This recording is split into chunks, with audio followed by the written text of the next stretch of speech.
दोस्तों, इजराइल की सेना ने शुक्रवार को दक्षिण सीरियाई प्रांत कुनीतरा को निशाना बनाया है। इजराइल ने हेलीकॉप्टर से सैन्य ठिकानों को निशाना बनाते हुए बड़ी मात्रा में बम बरसाए हैं। इस हमले की पुष्टि सीरियाई सेना ने भी की है और इजराइल ने इस कार्रवाई को सीरिया द्वारा गोल्डन हाइट्स पर किए गए हमले की बदले में बताया है। जी हाँ दोस्तों, इजराइल ने बड़ी मात्रा में अपने हेलीकॉप्टर्स के थ्रू और सीरिया के लड़ाकों पर बम वर्षा की है। और आपको बता दें, इजराइल ने जिन हेलीकॉप्टर्स का यूज़ किया है, जिन हेलीकॉप्टर्स से बम वर्षा की है, वो भारत के भी पास है और ये बहुत ही ज़बरदस्त हेलीकॉप्टर्स हैं जिनसे बहुत ही घातक वार किया जाता है। सीरियाई सेना ने दावा किया है कि इजराइल ने 3 सैन्य ठिकानों को निशाना बनाया और इन हमलों में 2 सैनिक जख्मी हुए हैं। वहीं इजराइल ने अपने बयान में कहा है कि सीरिया की तरफ से इजराइल की गोल्डन हाइट्स में हमला किया गया था और इस हमले के कुछ मिनट बाद ही इजराइल ने जवाबी कार्रवाई करते हुए सीरिया के कई सैन्य ठिकानों को निशाना बनाया है। इजराइल के मुताबिक सीरिया के कई लड़ाके मारे गए हैं और काफ़ी मात्रा में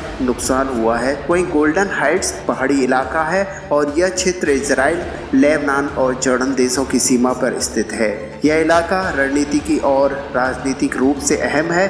यह 1967 तक सीरिया के हिस्सा में था, लेकिन 1967 में हुए युद्ध में इजराइल ने इस पर कब्जा कर लिया और 1981 में इजराइल की संसद ने एक तरफा इसकी संप्रभुता की घोषणा की और मौजूदा वक्त में यह असैन्य क्षेत्र है और संयुक्त राष्ट्र इसकी निगरानी करता है। तो दोस्तों, इजराइल ने अपने IDF से यानी कि इजरायली डिफेंस फोर्सेस को भेजा और उसके जो हेलीकॉप्टर यूनिट थी उसने बहुत ही बड़ा रिटेलिएशन हमला किया था और इजराइल ने इस बड़े हमले में जिस चीज़ को टारगेट किया वो कई सारी फोर्स थी सीरिया और ईरान समर्थक लड़ाकों की।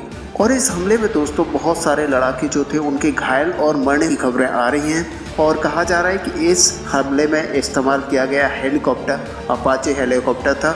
जी हाँ, अमेरिका ने इजराइल को भी अपाचे हेलीकॉप्टर दिया था और वहीं भारत ने भी अमेरिका से इस अपाचे हेलीकॉप्टर बड़ी मात्रा में खरीदे थे। आपको पता ही होगा दोस्तों, कुछ टाइम पहले जो लद्दाख में हिंसा हुई है उसके बाद भारत ने भी बड़ी मात्रा में अपाचे वहाँ पर तैनात किए हैं। तो दोस्तों, आप समझते हो कि इनकी कितनी घातक ऑपरेशनल कैपेबिलिटी है और कितने खतरनाक हेलीकॉप्टर हैं ये, और इनके दम पर ही इजराइल ने सीरिया पर कड़ी कार्रवाई की है।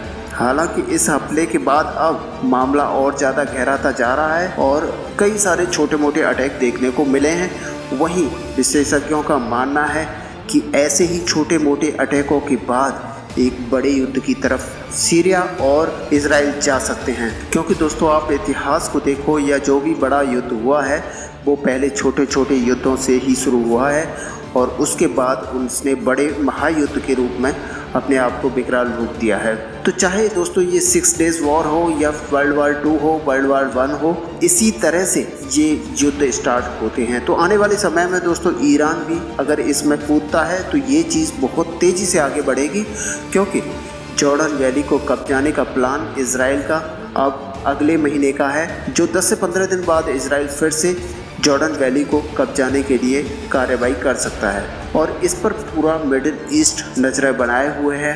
और अब दोस्तों इजराइल इससे पीछे हटने को तैयार नहीं है, बल्कि वो जॉर्डन वैली को कब्जा के ही रहेगा। अब भले ही यूरोपियन यूनियन उसका साथ दे या फिर नहीं दे, इजराइल इसे जरूर कब्जाएगा, क्योंकि अब ये उसके अस्तित्व का सवाल बन बैठा है, क्योंकि जॉर्डन वैली बहुत ही ज़्यादा महत्वपूर्ण है इजराइल के लिए। तो दोस्तों आप चैनल के साथ बने रहिएगा, क्योंकि आने वाले समय में इस टॉपिक पर भी काफ़ी सारी वीडियो आने वाली हैं कि इजराइल कैसे इस पर रिटेलिएट करेगा। बाकी दोस्तों चैनल पर आप नए हैं तो फिर चैनल को आप सब्सक्राइब कर लीजिए, वीडियो को लाइक और शेयर करना ना भूलें। मिलते हैं नेक्स्ट वीडियो में, तब तक के लिए जय हिंद।